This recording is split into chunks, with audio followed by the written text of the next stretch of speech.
The cheerful laughter of children filled the backyard, like drops of cool water soothing the sweet early summer heat. On a wooden table by the fence, a plate of marinated chicken wings sat between garlic butter bread and a tray of green apple salad, all signature dishes of Letitia Moore, a warm-hearted black woman in her 30s, her short curly hair neatly braided, her smile soft as sunlight. She wore a faded denim apron, one hand flipping meat on the charcoal grill, the other waving away smoke from her youngest daughter, Jasmine, 6 years old, who giggled uncontrollably as her older brother Noah, 7, chased her around a folding chair. Meanwhile, Tisha, the eldest at 11, helped set paper plates.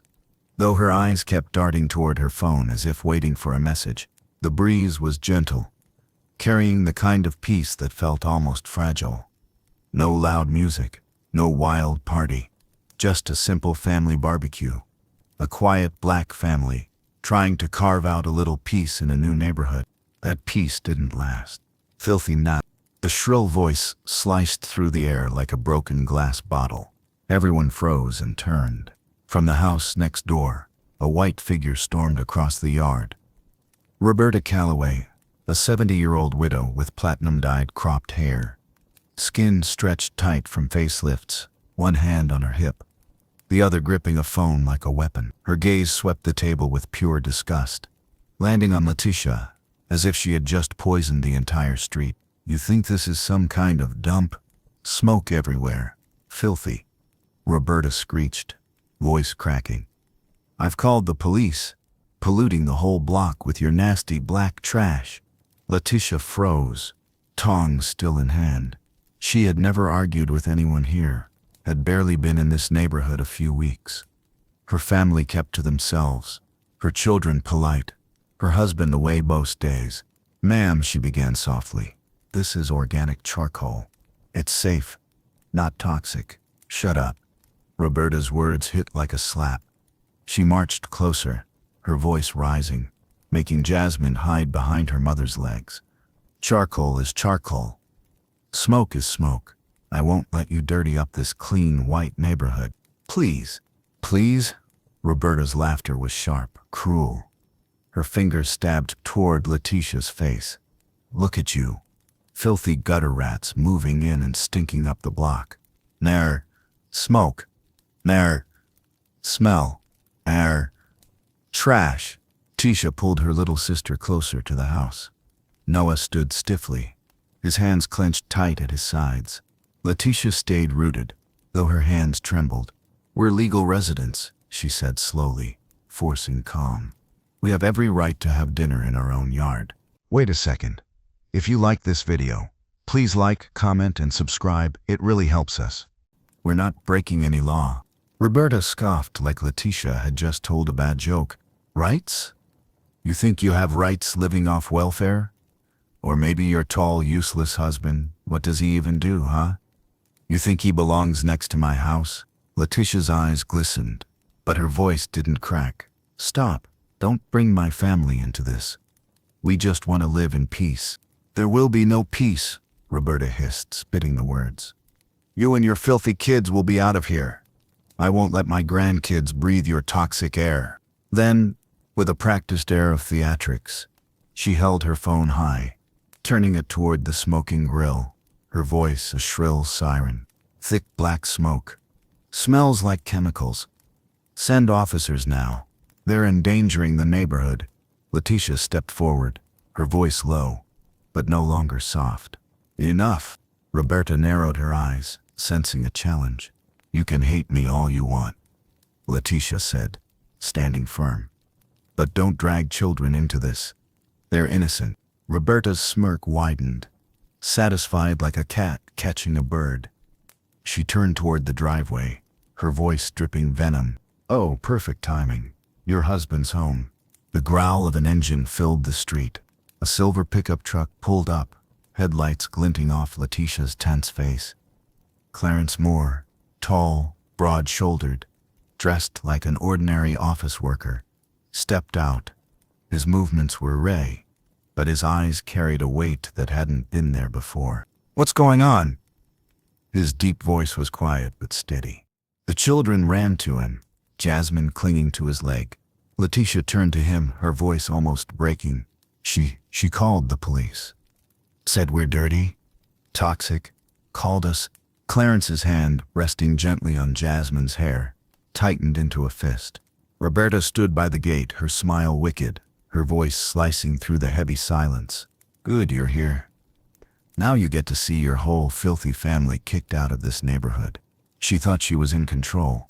But the truth, the real power in this story, was only just about to reveal itself. Roberta Calloway had never believed in peaceful coexistence between black and white. She was born into a deeply conservative family, where dinner conversations were laced with roast beef, sweet tea, venom about minorities ruining the country. Her father had been a police chief, her mother, a history teacher who romanticized the golden days before the civil rights movement, and her younger brother Jimmy Calloway, the family's golden boy, had died at 18 after a drunken altercation with 3 black teenagers in a deserted parking lot. The news reported it as unclear circumstances. Suspects fled the scene, but in Roberta's mind, the truth was etched in stone. The Nucks killed my brother. She rejected every investigation, every explanation. The memory of that white, polished coffin in the church stayed carved into her heart like an unhealed wound. From that day, every black person was a criminal in waiting to her. It didn't matter how polite they were, how cleanly dressed. Underneath their dark skin was, in her eyes, chaos and filth. So when the Moore family moved into the house next door, a home that had once belonged to a quiet, elderly white couple, Roberta's rage was immediate. From her second-floor window, she watched them through binoculars. Every day, she wrote down Clarence Moore's work hours, what car he drove, even the brand of milk Letitia bought. Too quiet, she muttered. They're hiding something. Black folks only keep secrets when it's drugs, theft, or something dirty. So, when she made her scene over the family barbecue, it wasn't by chance. She had been waiting. The police arrived faster than Letitia could catch her breath. 6 white officers, rubber gloves, expressionless faces. One of them stepped forward, flashing a warrant. There's been a report of toxic combustible substances stored on this property. We're required to search your home, all of it, including storage areas. What? Letitia's voice cracked. There's nothing like that here. Are you obstructing an investigation? The officer snapped, his hand resting on his holster. Clarence put a hand on her shoulder. He murmured. Let them do it. We have nothing to hide. It felt like swallowing a blade. But she nodded. Fine. Go ahead. Boots stomped through their home. Drawers yanked open. Cushions ripped. Children's toys thrown to the floor. Jasmine cried as an officer rummaged through her dollhouse. Then came the shout from the storage shed. Got something! Clarence and Letitia rushed over. A gloved hand held up a dusty plastic container, its lid sealed, filled with strange gray powder. What's this? The officer demanded. Clarence frowned. I've never seen that before. That isn't ours. Right, another officer said coldly. Just sitting on your shelf, and you don't know what it is? Letitia clutched Clarence's arm. We really don't know, she pleaded. The officer sneered. We'll take it for testing. And until then... Wait, Clarence said firmly. His voice was low, steady. He looked at his wife, at his children huddled behind her. If you need someone to go, I'll come with you. But leave my wife and kids alone. They're innocent. Clarence. Letitia's fingers tightened on his arm, tears welling in her eyes. He bent closer, whispering so only she could hear. You know what to do next, right? The children sobbed as their father was handcuffed and led to the police truck. He didn't look back. Only his eyes, meeting Letitia one last time, carried a quiet promise before he disappeared inside the car. And Roberta, standing at the fence, smiled like a queen watching her victory parade. The days that followed were brutal. The homeowners association summoned Letitia, not to ask questions, but to inform her, your family doesn't fit this community. They didn't need to kick her out. They raised fees, cut support, leaked rumors to the landlord. Within a week, she was forced to leave. She packed at night, stuffing clothes into old boxes, loading them into her beat-up car. There were no goodbyes. No one had ever said hello. In less than 7 days, she and the children cycled through 3 motels. Each time, once they saw her skin color, in the local news reports, doors closed. The papers ran headlines: Black family caught with toxic chemicals, suspected of endangering neighborhood. Letitia spent every morning at the police station, clutching trembling papers, her voice raw from pleading. My husband is innocent. Please, check again. Every time she was met with blank stares, sighs of irritation. Once, a cop barked, "Go home. Stop wasting our time."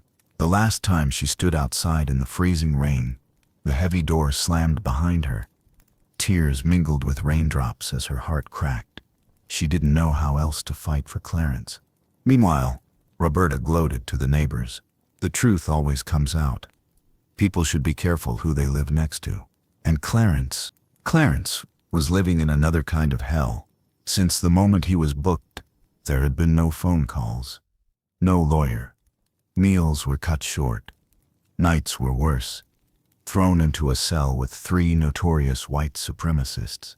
Beatings, whispered threats, humiliation. A guard once leaned close while Clarence scrubbed the prison shower tiles. Men like you should have stayed out of here a long time ago. Clarence didn't fight back. Didn't speak. Didn't beg. Because he knew, if he broke, if he let them crush him, there would be no one left to stand up when the truth finally came. 4 days after Clarence was arrested, rain poured endlessly through the afternoon, streaking the prison windows like silent whispers from a world outside. A world still laughing, breathing, and thriving, while an innocent man sat in Liz. Roberta Calloway walked through the prison gates with the arrogance of a queen, without a crown. Her designer leather bag swung at her side. Bright red lipstick gleamed under the dim light. She didn't need directions. The guards at the entrance greeted her with knowing smirks. Mrs. Calloway, keeping your word, I see. One of them grinned, eyeing the bag. Of course, she replied, handing over a box of expensive almond cookies and 2 mini bottles of liquor wrapped in foil. A little something to help you boys unwind. Much appreciated, the guard winked, nodding toward the security office. Inside, 4 officers sat around a table, laughing like they had just cracked the case of the year.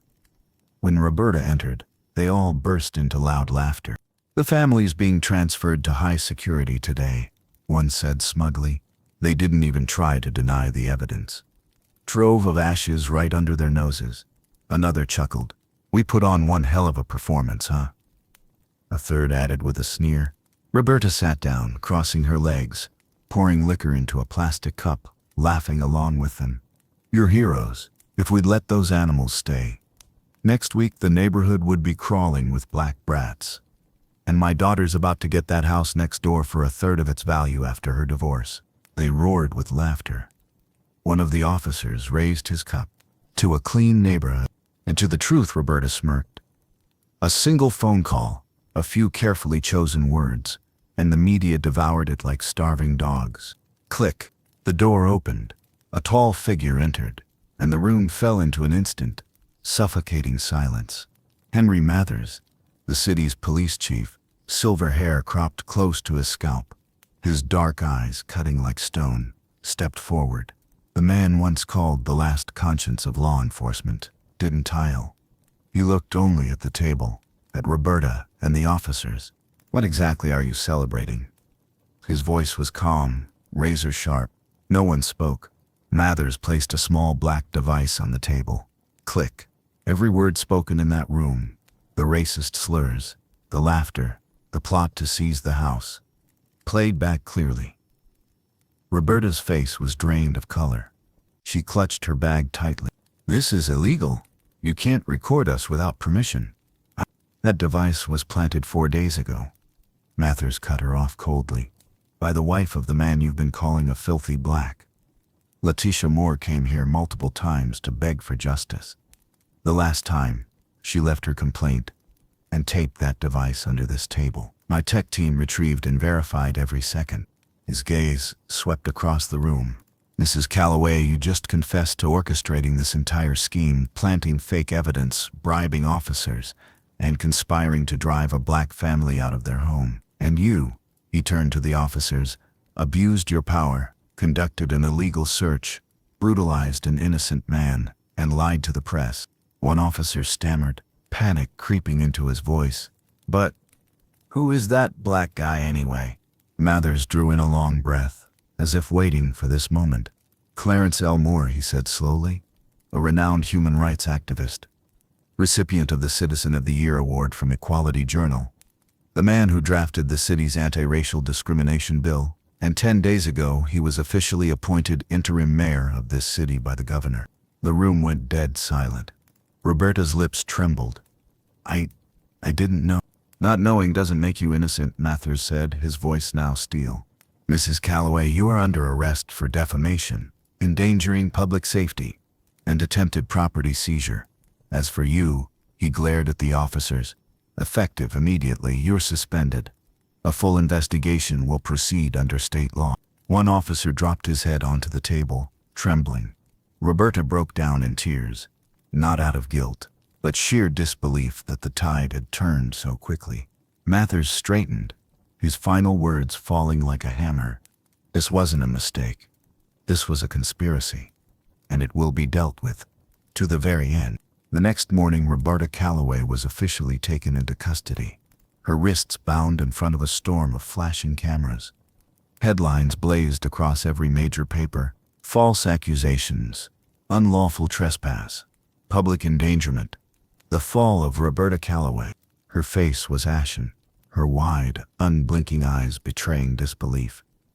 A woman of her lineage, wealth, and above all, her spotless white skin, being escorted like a cowl, unthinkable to her. But reality had no room for her outrage. An internal investigation swept through the city's police department, like wildfire. Every officer who had colluded with Roberta was suspended without pay. Security footage was reviewed frame by frame. Reports were cross-checked. Antennas were dissected. Corruption bled into the open. Falsified documents, fabricated reports, and years of buried complaints finally clawed to the surface. Within 2 weeks, 6 officers were permanently dismissed. One was formally charged with assault during detention.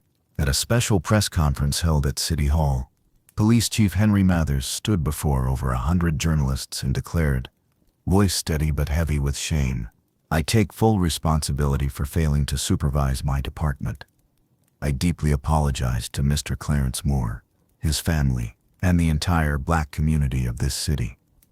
This must be our reckoning on negligence, on prejudice, and on what unchecked power can do to justice. The media, once quick to condemn Clarence, now turned sharply. Magazines replaced old accusatory titles with covers of Clarence in a soft brown suit, his calm eyes and slight smile beneath bold headlines. From suspect to reformer, Clarence Moore, the silent mayor who changed the conversation. Letitia wept when she heard her husband's name spoken with respect instead of disdain. Their 3 children cheered when they saw his face on TV, not as a criminal, but as a symbol of hope. The city hosted a public ceremony to restore his honor, right in the neighborhood where his family had been driven out.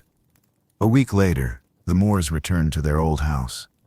This time, every door opened to them. Neighbors helped carry their boxes. An elderly Mexican woman handed Letitia a basket of fresh cornbread. An old white man, awkward and red-faced, placed a carved wooden toy in Jasmine's hands, murmuring, I'm sorry for not standing up for you before. Clarence stepped out of the car in a light brown suit and navy tie, the colors of hope and dignity. He stood in front of the house that had once been a battleground of silence and prejudice, his hand holding Letitia's tightly as if grounding himself in everything that had kept him standing. Days later at City Hall, Clarence Moore stood before the council as interim mayor. His speech was short, but each word struck like a drumbeat. No family should live in fear because of their skin color. Starting today, I am signing an executive order to monitor and prosecute all acts of racial discrimination within residential communities. We won't just reform policies, we will reform hearts." The room rose to its feet in applause. By the weekend, a gentle breeze carried the smell of fresh-cut grass and faint piano music drifting from a neighbor's radio. The Moore family backyard filled with laughter. Letitia stood at the grill in a flowing white maxi dress, hair tied up, her face glowing. Tisha strung up LED lights along the fence. Noah kicked a ball back and forth with a white neighbor boy. Jasmine giggled with the red-haired girl from house number 5.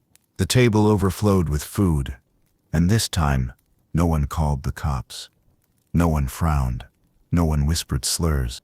Even a woman who had once been Roberta's closest friend walked up shyly with a peach cobbler in hand, cheeks flushed. "I just wanted to contribute," she said quietly. Clarence looked around the yard, at the scene that once had been unthinkable. The sunset spilled golden light across the grass, and for the first time, it felt like home. The family once labeled filthy intruders now sat around their table again, by the grill, by the laughter, by the justice they had fought for and won. The Moore family's story is more than the tragedy of a black family falsely accused. It's a mirror held up to society, reflecting the ugly truth that prejudice still poisons lives, and that a person's dignity can be shattered with nothing more than a whispered lie. But in the depths of injustice, patience, love, and unwavering faith in truth became their greatest weapons. Clarence Moore didn't scream for justice. He stood for it. And in the end, the very spark meant to burn his life down became the light exposing every lie.